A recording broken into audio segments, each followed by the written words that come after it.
ये बेचारी बदरिया माँ बनने वाली थी। लेकिन एक दिन बदरिया के बुरी तरह से पेट दर्द शुरू हो जाता है। बदरिया दर्द से तड़प रही थी, लेकिन घर में फूटी कौड़ी भी नहीं थी। कई दिनों से खाना भी नहीं बना था।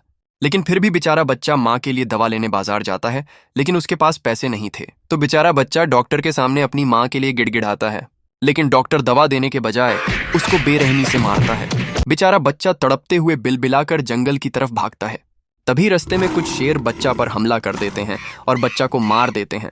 इधर बदरिया एक छोटे से बच्चे को जन्म देती हैं, लेकिन जब उसका बड़ा बच्चा बाजार से वापस नहीं आता तो बदरिया अपने छोटे बच्चे को झोपड़ी में छोड़कर बड़े बच्चे को ढूंढने जाती है। तभी रास्ते में बदरिया को उसका मरा हुआ बच्चा मिल जाता है। बच्चा को देखकर बेचारी माँ की रूह कांप जाती है। इधर झोपड़ी में छोटा बच्चा माँ के लिए बहुत रो रहा था। तभी रोने की आवाज सुनकर कुछ जंगली भेड़िया झोपड़ी में आ जाते हैं और बेचारे बच्चे को हमला करके मार देते हैं। जब माँ अपने मरे हुए बच्चे को छाती से लगाकर वापस घर आती है तो अपने छोटे बच्चे को देखकर बेहोश होकर गिर जाती है, और जब होश में आती हैं तो दोनों बच्चों को गोदी में लिए चीख चीख कर रोती है। और फिर हजारों सालों तक अपने बच्चों की याद में बच्चों को छाती से लगाकर उसी जगह भूखी प्यासी बैठी रहती है और हमेशा के लिए अपने प्राण छोड़ देती है। लेकिन आपने इस बेचारी माँ के लिए फिर भी लाइक और सब्सक्राइब नहीं किया।